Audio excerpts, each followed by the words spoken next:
아브라함의 아들 이삭이라는 이름의 뜻은 그가 웃는다, 웃고 있는 자라는 뜻을 가지고 있습니다. 하나님께서 아브라함에게 내게 줄 약속의 자손은 사라의 몸에서 날 자다라고 하는 말씀을 주셨을 때 아브라함은 웃고 말았던 것이죠. 이 소식을 들었던 사라 또한 웃어버렸습니다. 말도 안 되는 이야기다라고 받아들였기 때문입니다. 이런 이삭이라는 이름은 아브라함과 사라의 연약함을 드러내주는 그런 의미를 담고 있습니다. 그래서 아브라함과 사라는 이삭을 부를 때마다 이삭아 이삭아 라고 부를 때마다 자신들의 연약함, 자신들의 믿음 없음을 생각하면서 겸손한 마음을 가졌을 것입니다.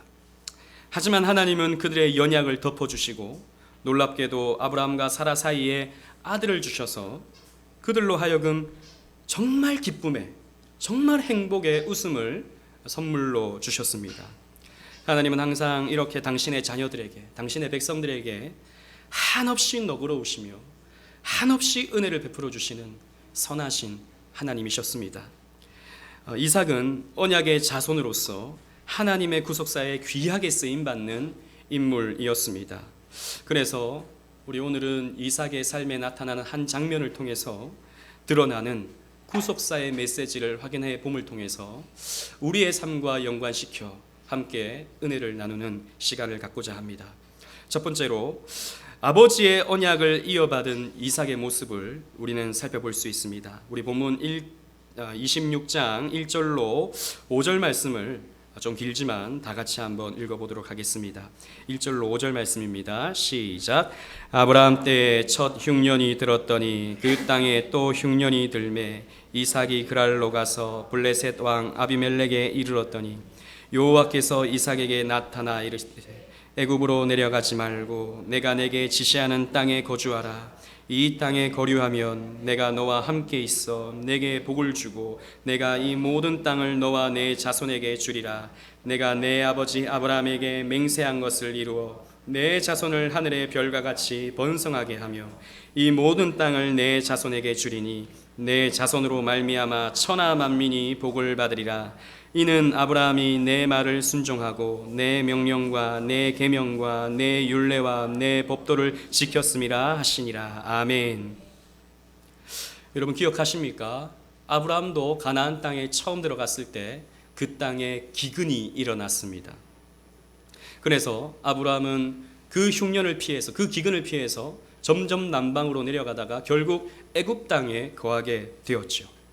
그와 똑같은 상황이 이삭에게도 생겨나게 된 것입니다. 그러면서 이삭은 또 이런 물을 찾아서 점점 남쪽으로 옮겨가게 되었습니다. 우리가 지난번 아브라함의 상황을 살피면서 애굽은 무엇을 상징한다고 했습니까?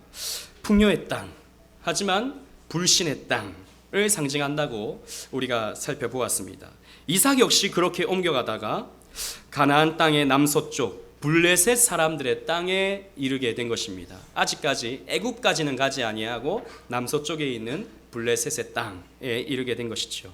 이 블레셋이 오늘날 영어로 표현하면 팔레스타인이 되는 것입니다. 팔레스타인과 블레셋은 똑같은 말입니다. 이것이 이제 한국말로 번역이 될 때 한자로 이제 번역되면서 블레셋이라는 이름으로 고착화된 것이고요. 영어로 표현하면 팔레스타인이 되는 것이죠. 이렇게 이삭이 팔레스타인에 거하게 되었을 때 그때 하나님이 이삭에게 나타나 주셨습니다. 그러면서 내가 내게 지시하는 땅에 거주하라 라는 말씀을 주셨습니다. 아브라함에게 주셨던 약속과 같은 것이죠. 내가 내게 지시하는 땅으로 가라 라고 하나님 말씀하셨죠. 약속의 땅, 가나안 땅으로 거주하라 라고 하는 말씀을 이삭에게도 똑같이 주셨던 것입니다.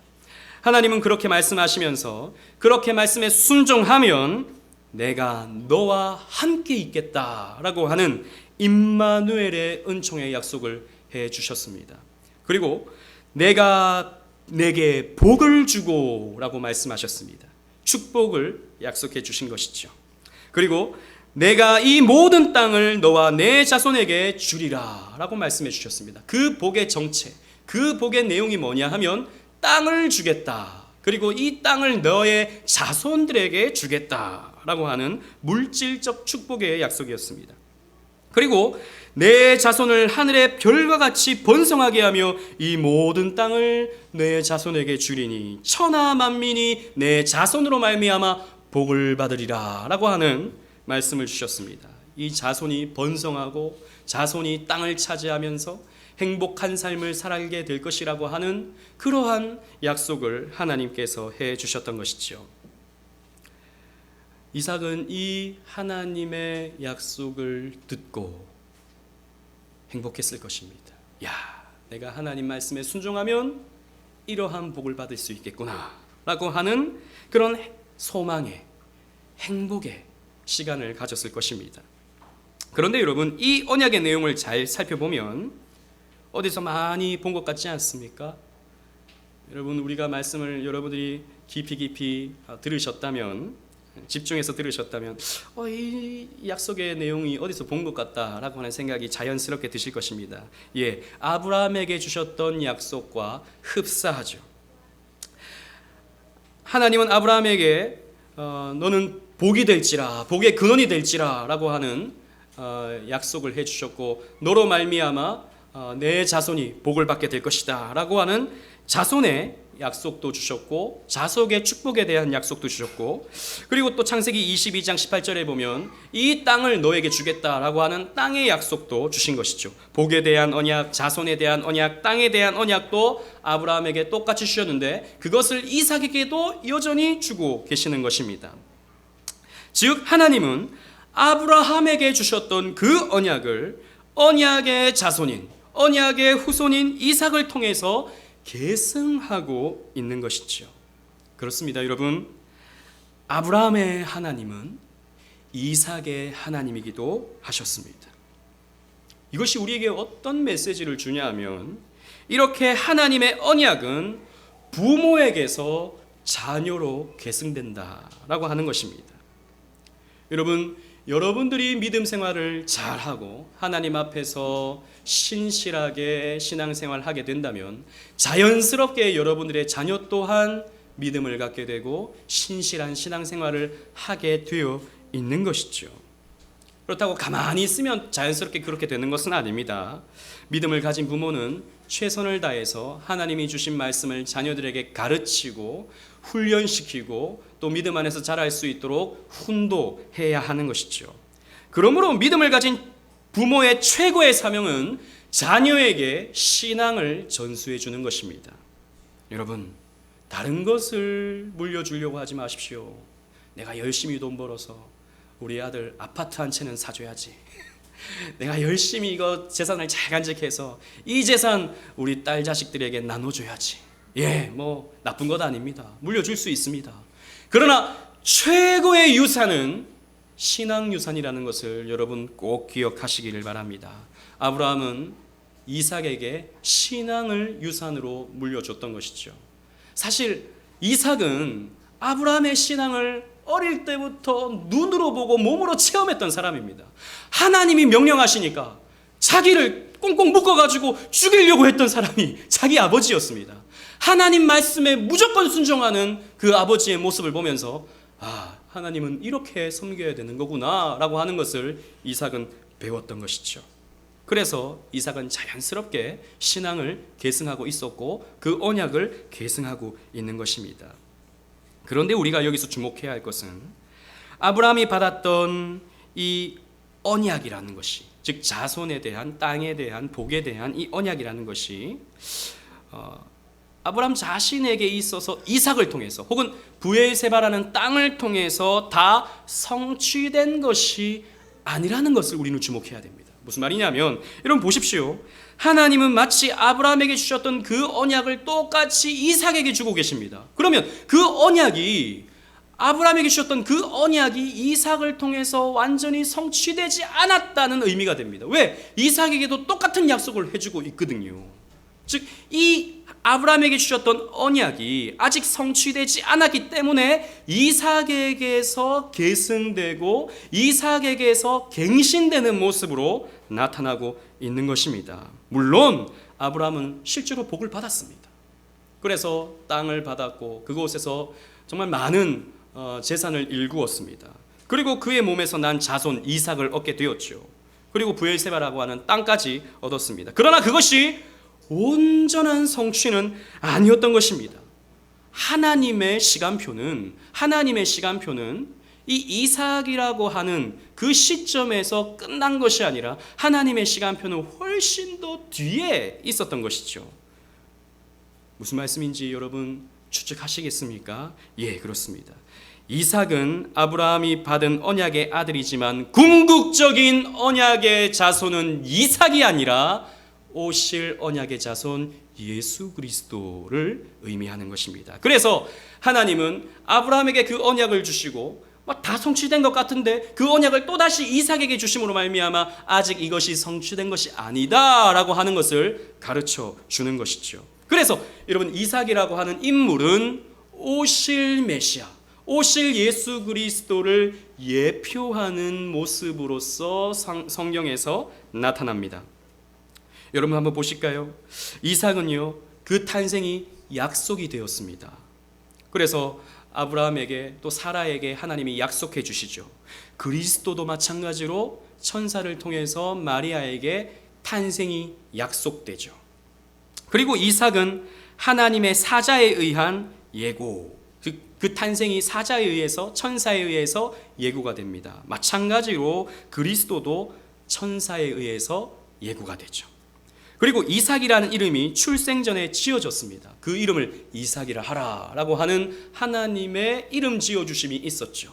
예수님도 마찬가지로 천사가 그것을 전해주면서 그 이름을 예수라 하라라고 하는 이름을 정해주게 되었죠.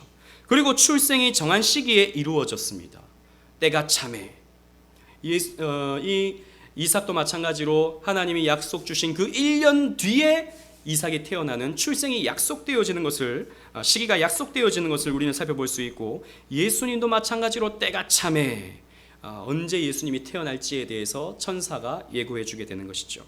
그리고 이삭 또한 출생이 초자연적이었습니다. 100세 때 경수가 끊어졌을 때 낳은 아들이었죠.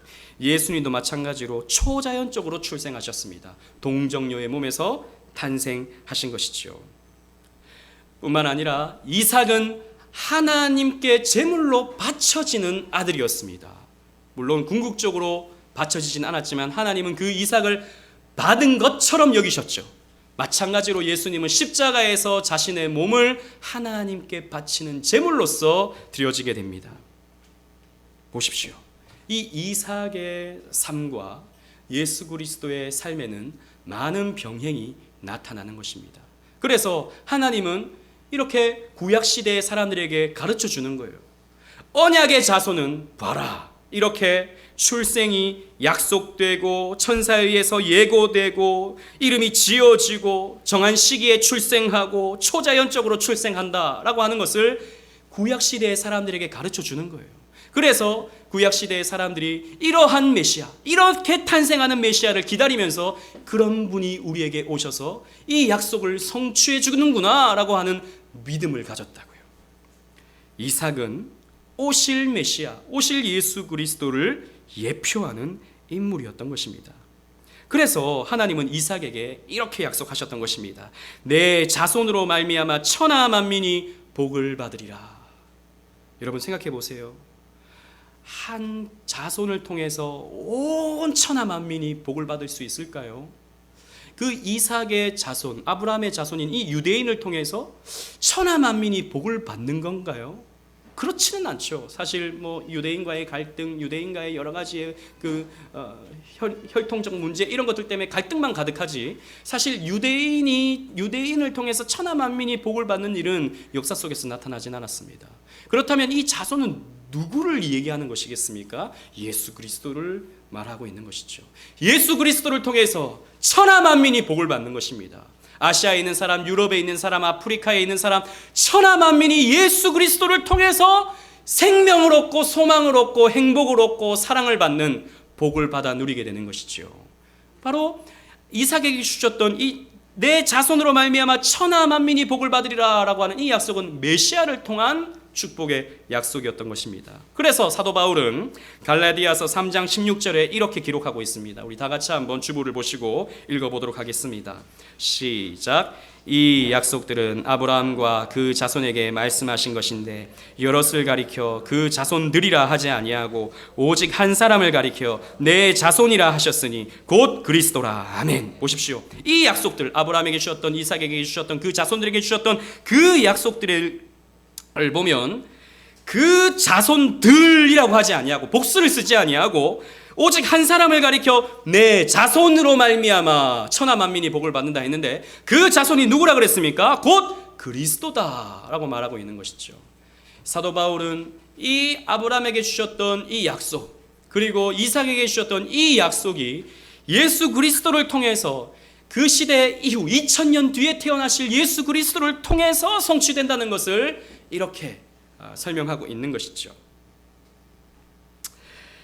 예수로 말미암아 생명을 얻고 예수로 말미암아 평안을 얻고 예수로 말미암아 기쁨을 얻는 이 복 누리게 된다라는 것입니다. 그리고 하나님은 이삭에게 언약하시면서 여러분 이 복의 내용을 한번 보십시오. 복을 주고 땅을 주고 자손을 준다 그랬습니다. 이것이 무엇을 의미하냐면 하나님 나라를 의미하는 것입니다.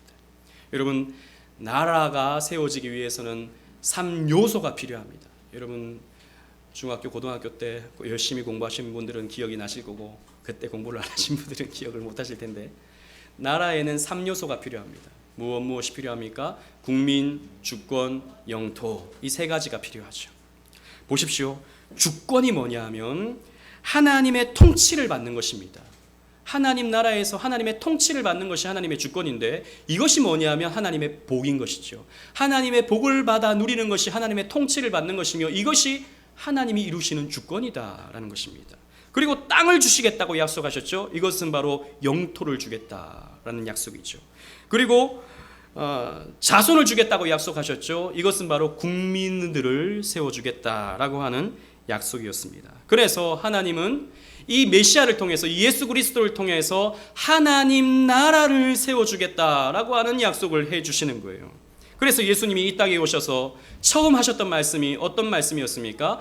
회개하라 하나님 나라가 가까웠느니라 라고 말씀하셨죠. 예수님께서 이 땅에 오심으로 말미암아 하나님 나라가 시작되는 것입니다. 그래서 우리는 하나님 나라를 살고 있는 거예요. 우리는 이 땅 속에서 이미 시작한 하나님 나라를 살고 있고 앞으로 도래할 완성될 하나님 나라를 소망하면서 살게 되는 것이죠. 이렇게 아브라함의 아들 이삭은 오실 메시아 예수 그리스도를 모형하는 언약의 자손이었던 것입니다. 그런데 이 하나님의 언약의 자손들이 복을 받는 장면이 이어서 나옵니다. 그래서 언약 자손이 받는 복을 우리가 한번 살펴보도록 하겠습니다. 우리 12절로 14절 말씀, 본문 12절로 14절 말씀을 함께 읽어보도록 하겠습니다. 시작. 이삭이 그 땅에서 농사하여 그 해에 100배나 얻었고 여호와께서 복을 주심으로 그 사람이 창대하고 왕성하여 마침내 거부가 되어 양과 소가 떼를 이루고 종이 심이 많음으로 블레셋 사람이 그를 시기하여. 아멘. 여러분 그랄 지역에 머물렀던 이삭은 그 땅에서 농사했는데 풍성한 결실을 맺게 되었습니다. 하는 일마다 창대하고 왕성하게 되어서 마침내 거부가 되었습니다. 농사뿐만이 아니었습니다. 양과 소와 가축도 때를 이루게 되었습니다. 부릴 수 있는 종까지도 많아지게 되었습니다. 하나님이 이 땅을 떠나지 아니하고 내 규례를 지키면 복을 주겠다라고 약속을 해주셨는데 그 말씀에 순종했던 이삭에게 하나님은 이렇게 풍성한 결실들을 맺게 해주신 것입니다. 여러분 우리는 이런 복 받기 위해서 신앙생활하는 것은 결코 아니죠. 여러분 우리는 물질적인 건강적인 어떤 이런 거부가 되기를 바라는 마음으로 우리는 신앙생활하는 것이 아닙니다.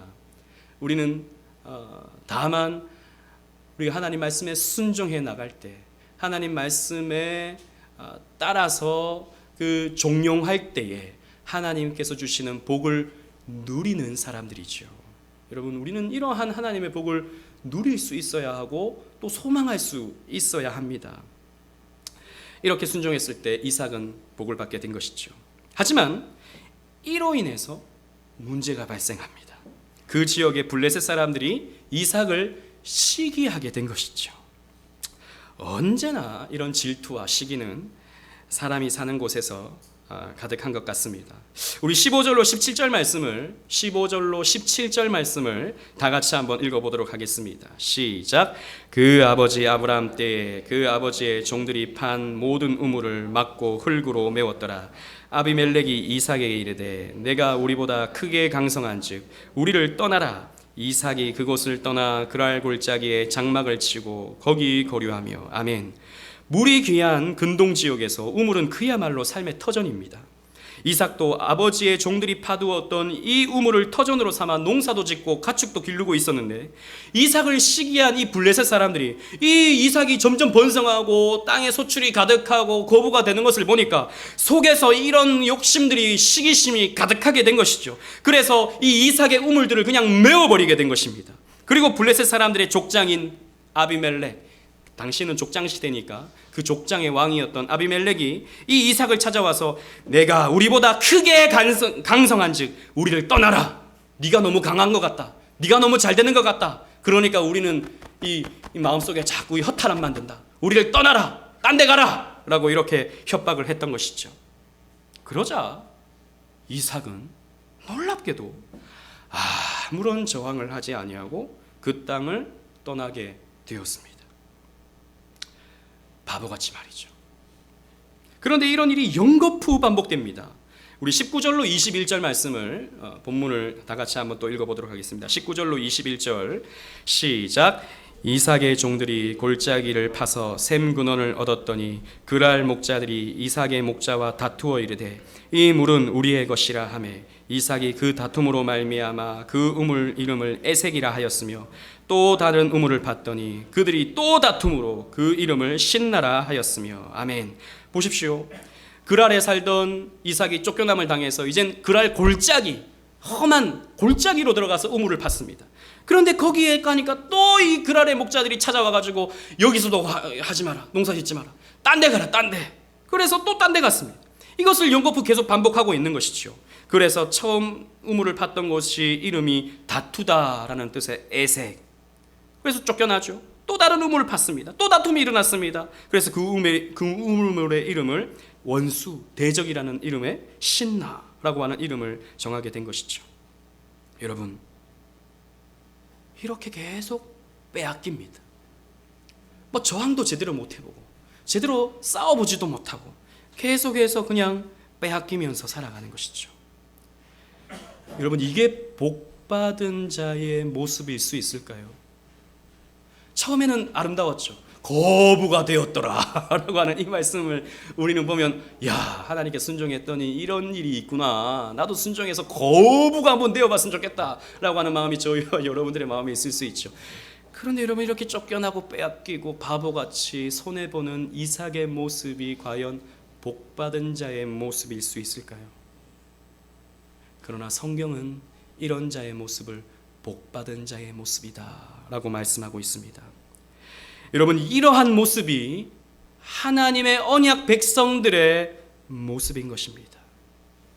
하나님의 언약 자손은 세상 마귀들에 의해, 마귀의 자손들에 의해 다툼을 겪고 공격을 당하고 빼앗김을 당하는 모습으로 나타나는 것이죠. 어쩌면 바보 같은 모습으로 이 세상 속에서 손해를 보면서 살아가는 사람들이 바로 하나님의 언약 백성들입니다. 여러분, 세상 사람들은 이렇게 살지 않아요. 세상 사람들은 이 블레셋 사람처럼 남의 것을 빼앗기를 좋아하는 사람들입니다. 뭔가 좀 잘 되는 사람이 있으면 그것을 어떻게 한번 좀 빼앗아 보려고, 어떻게 그것 좀 나누어 보려고 수단과 방법을 가리지 않는 것이 세상 사람들의 모습인 것이죠.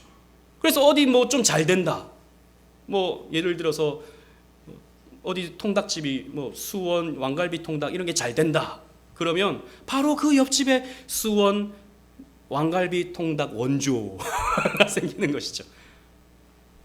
빼앗아 버리는 것입니다. 혹은 누가 좀 잘 된다. 그러면 수단과 방법을 가리지 않으면서 공격하고 또 여러 가지 문제 제기해서 그 사람을 내려버리려고 하는 것이 세상 사람들의 방법들입니다.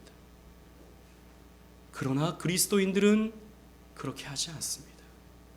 그리스도인들은 남의 것을 빼앗아서 내가 그 사람 상대 우위에 서려고 하고 다른 사람보다 더 많이 가지려고 하고 다른 사람보다 더 높은 자리에 올라가기 위해서 수단과 방법을 가르치지 않으면서 다투고 싸우는 일을 하는 사람들이 아닌 것입니다.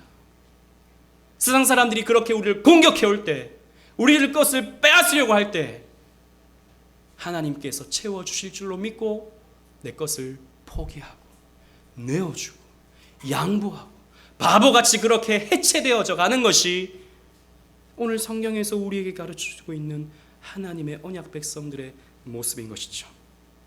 예수님께서도 똑같은 말씀을 하십니다. 여러분 주보에 있습니다. 마태복음 5장 39절로 44절 말씀입니다. 다 같이 한번 읽어보도록 하겠습니다. 시작. 나는 너희에게 이르노니 악한 자를 대적하지 말라. 누구든지 내 오른뺨을 치거든 왼편도 돌려대며 또 너를 고발하여 속옷을 가지고자 하는 자에게 겉옷까지도 가지게 하며 또 누구든지 너로 억지로 오리를 가게 하거든 그 사람과 심리를 동행하고 내게 구하는 자에게 주며 내게 꾸고자 하는 자에게 거절하지 말라. 또 내 이웃을 사랑하고 내 원수를 미워하라 하였다는 것을 너희가 들었으나 나는 너희에게 이르노니 너희 원수를 사랑하며 너희를 박해하는 자를 위하여 기도하라. 아멘. 여러분 이 말씀은 예수님께서 산상수훈 팔복을 말씀하신 후에 주시는 말씀입니다. 즉 복받은 자의 모습이 어떠한 모습이냐? 악한 자를 대적하지 마라. 누가 네 오른뺨을 치면 왼뺨도 내밀어라. 너를 고발하여 속옷을 가지고자 하면 겉옷까지도 내어줘라. 누구든지 억지로 오리길을 가자 하면 십리길까지 동행해줘라. 구하는 자에게 좀 줘라. 꾸고자 하는 자에게 거절하지 말아라. 내 이웃을 사랑하고 원수를 미워하지 마라. 원수를 사랑해줘라. 여러분 이러한 삶이 어떤 모습입니까? 세상에서 본다면 바보죠. 바보 중에도 상바보죠. 멍충이죠. 이렇게 살면 망한다라고 가르치는 것이 세상의 가르침입니다. 그래서 여러분 요즘 아이들에게도 우리 그렇게 가르치잖아요. 네 거는 꼭 챙겨. 바보같이 다 나눠주지 말고 약가림은 하고 살아. 뭘 나눠줘? 뭘 그렇게 베풀어? 그렇게 살지 마. 호의가 계속되면 권리인 줄 알아. 여러분 요즘에 이런 말 많이 하더라고요. 호의를 계속 베풀어주면 권리인 줄 안다는 것이죠. 호의 베풀어주지 말라는 것입니다. 이게 여러분 세상 사람들의 방법이에요. 세상 사람들의 원리입니다. 내 것은 꽉 챙기고 남의 것을 빼앗아서라도 내 것을 챙겨가는 것. 그래서 다른 사람을 망하게 하고 내가 그 위에 서는 것이 마귀의 삶입니다. 여러분 이 세상의 삶입니다. 그리스도인들은 그렇게 살지 않는다고요. 내어주는 거예요. 여러분 용납해 주는 거예요. 누가 빼앗으려고 하면 안 빼앗기려고 꽉 쥐고 있는 게 아니라 아유 그래 하나님 채워주시겠지 하면서 나누어 주는 게 여러분 그리스도인입니다. 누군가가 나를 공격해 오면 저 사람이 나를 무시하나? 저 사람이 나를 지금 가볍게 보나? 싶어가지고 되받아치는 그런 모습이 아니라 그냥 한번 씩 웃고 넘길 줄 아는 사람들이 여러분 그리스도인이 되어야 하는 것이죠. 제가 지난 금요일 날 정말 이 설교를 준비하는데 그런 일을 딱 겪었어요. 저희 교회에 이제 수도세를 내야 되지 않습니까? 근데 이제 여기 은혜들도 이제 수도를 저희가 사용하니까 저희 수도세가 두 군데서 나와요. 이쪽 저쪽 두 군데서 나와요. 근데 이쪽은 저희가 계속 냈죠. 근데 이제 이쪽은 내려고 해도 입금이 안 되는 거예요. 전용 계좌가 있잖아요. 입금을 해도 얼마나 착합니까? 입금하려고 제가 2번 정도 입금하려고 그랬는데 안 되더라고요. 그래서 좀 이상하다. 왜 이렇게 입금이 안 되지? 뭐 사용 불가. 계좌는 전용 계좌가 있는데 사용 불가가 자꾸 뜨니까. 그래서 제가 저 김포 상수도 뭐 어디 전화를 했어요. 그래서 그 전용 계좌로 입금하려고 하니까 입금이 안 된다 그랬더니 굉장히 퉁명스럽게 금액을 뭐 잘못 입력하셨겠죠. 뭐 이렇게 딱 얘기하더라고요. 그래서 아니 제가 금액까지 확인하고 몇 번 해봤다. 그러니까 잠깐만 있어 보세요. 그러더니 막 하더니 지난번에 이쪽 이사 간 사람이 1,200원인가 그게 아직 납부가 안 돼가지고 이게 금액이 전산상에 안 맞대요. 그런데 고지서에는 또 저희 것만 딱 나와서 그러면 그게 입력이 돼야 되는데 그럼 왜 그렇게 됐냐 물어보니까 아무튼요 그냥 이 계좌 불러드릴 테니까 여기에 입금해 주세요. 딱 이렇게 얘기하더라고요. 그래서 아니 그러면 여기 그 미납된 것도 저희가 내야 되는 거예요? 그랬더니 계좌 불러드릴게요. 그럼 막 불러주더라고요. 그리고 불러주더니 제가 근데요 하는데 딱 끊어버리는 거예요. 제 마음속에 마귀가 이렇게 중중중중 올라오는 거예요. 아니 우리 교회도 공무원이 있는데 이러니까 지금 공무원들이 욕을 먹나? 그래서 당장 다시 전화를 해서 지금 이런 식으로 전화를 받으셔도 되는 건가요? 처음에 무슨 녹음을 합니다. 뭐 멘트가 뜨던데 이 녹음된 거 돼 있죠? 그래서 그 부장님이나 과장님 좀 바꿔주세요. 지금 이 직원이 지금 이런 식으로 통화를 하고 제가 질문 말에 대답도 안 하고 자기 할 말만 딱 하고 끊어버리는데 이거 지금 어떻게 되는 거냐고, 지금 이게 지금 공공 서비스냐고 제가 말하고 싶은 마음이 이만큼 나왔는데 저희 주소를 아는 거예요. 거기가 딱 쳐보면 오직은혜 교회라고 잡으러 나오는데 그래서 제가 오직은혜 교회라고 말은 안 했어요. 강민수라고 이름으로 입금할 거라고 이렇게 얘기했어요. 그런데 마음속에 내가 그렇게 전화 한들 뭐하나, 내가 그렇게 짜증을 내고 그 사람을 공격하고 그 사람한테 이렇게 뭐 똑바로 하라고, 서비스가 그 정도밖에 안 되냐고, 이렇게 고객한테 단 몇천 원이지만 그거 갖고 이렇게 나 마음 상하게 하면 되는 거냐고 불평하고 할 수 있지만 내가 먼저 받은 은혜가 있으니까, 내가 하나님께로부터 받은 사랑이 있으니까 뭐 그거 뭐 좀 몇천 원, 뭐 1,200원 그거 내고 말면 되는 거니까 그냥 씩 웃고 넘기면 그 사람도 그냥 그렇게 사는 거고 나도 그냥 그렇게 사는 거니까 그냥 넘어가는 거예요, 여러분. 몇천 원이니까 그냥 넘어가기도 하는 거죠. 사실 몇만 원이면 또 그냥 넘어갈 수는 없겠죠. 아무튼 쉽게 넘어갈 수 있는 것들은 넘어가 주는 거예요, 여러분. 여러분, 이렇게 살면 망할 것 같죠? 아유, 목사님, 그렇게 살면 안 돼요. 성경 말씀이니까 그런 거죠. 그런 거는 아주 신앙 좋은 사람, 나 같은 사람 안 되고 아주 이렇게 세상에 초월한 그런 사람이나 그렇게 살지, 아유, 우리는 그렇게 살지 못합니다. 예, 정말 우리 그렇게 살기 어려워요. 그렇게 사는 거 정말 안 됩니다, 여러분. 그러나 여러분, 우리는 언약 백성으로서 적어도 그렇게 살 수 있도록 노력은 해봐야 되잖아요. 좀 애써 봐야 되잖아요. 어떻게 그렇게 내 것 다 챙깁니까? 어떻게 그렇게 내 자존심 다 챙깁니까? 그렇게 살면요 행복해질 것 같죠? 아닙니다, 여러분. 더 내 삶은 좁아지고 내 마음은 좁아지고 내 삶의 주변의 사람들은 없어지고 외로워지는 거예요. 그런데 이렇게 살았던 이삭은 결국 어떻게 됩니까? 하나님께서 결국 살려주시고 하나님께서 결국 높여주십니다. 이삭이 세 번째 우물을 파는 장면을 우리 한번 살펴보겠습니다. 우리 본문 22절로 24절 말씀입니다. 22절로 24절 다 같이 읽어보겠습니다. 시작. 이삭이 거기서 옮겨 다른 우물을 팠더니 그들이 다투지 아니하였으므로 그 이름을 르호봇이라 하여 이르되 이제는 여호와께서 우리를 위하여 넓게 하셨으니 이 땅에서 우리가 번성하리로다 하였더라. 이삭이 거기서부터 브엘세바로 올라갔더니 그 밤에 여호와께서 그에게 나타나 이르시되 나는 내 아버지 아브라함의 하나님이니 두려워하지 말라. 내 종 아브라함을 위하여 내가 너와 함께 있어 내게 복을 주어 내 자손이 번성하게 하리라 하신지라. 아멘. 세 번째 우물을 팠습니다. 그 우물의 이름은 르호봇이었습니다. 이 말은 넓다라는 의미를 가지고 있어요. 넓게 파자, 이런 마음으로 아마 이 우물을 팠던 것 같습니다. 블레셋 사람을 피하려고 피해왔는데 하나님은 더 넓은 우물을 이삭에게 주셨던 것이죠. 그러면서 하나님이 이삭에게 나타나서 말씀하시기를 두려워하지 말라. 내 종 아브라함을 위하여 내가 너와 함께 있다. 내가 내게 복을 주겠다. 내 자손을 번성하게 하겠다 라고 하는 약속을 또 해주십니다. 그렇습니다, 여러분.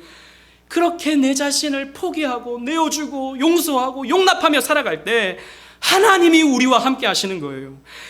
여러분, 그러므로 우리는 세상의 방법으로 우리는 살아가는 사람이 아니라 하나님의 방법으로 우리는 세상을 살아가야 되는 거예요. 우리는 오히려 세상에서 힘을 빼고 하나님 말씀에 순종함으로 하나님이 우리의 삶을 채워주실 줄로 믿고 하나님이 우리의 삶을 번성하게 하실 줄로 믿고 우리는 그렇게 하루하루를 살아가는 거예요. 그랬더니 또 어떤 일이 벌어집니까? 아비멜렉이 또 찾아옵니다. 26절로 29절 말씀을 다 같이 한번 또 읽어보도록 하겠습니다. 시작. 아비멜렉이 그 이웃 아웃삿과 군대 장관 비골과 더불어 그랄에서부터 이삭에게로 온지라.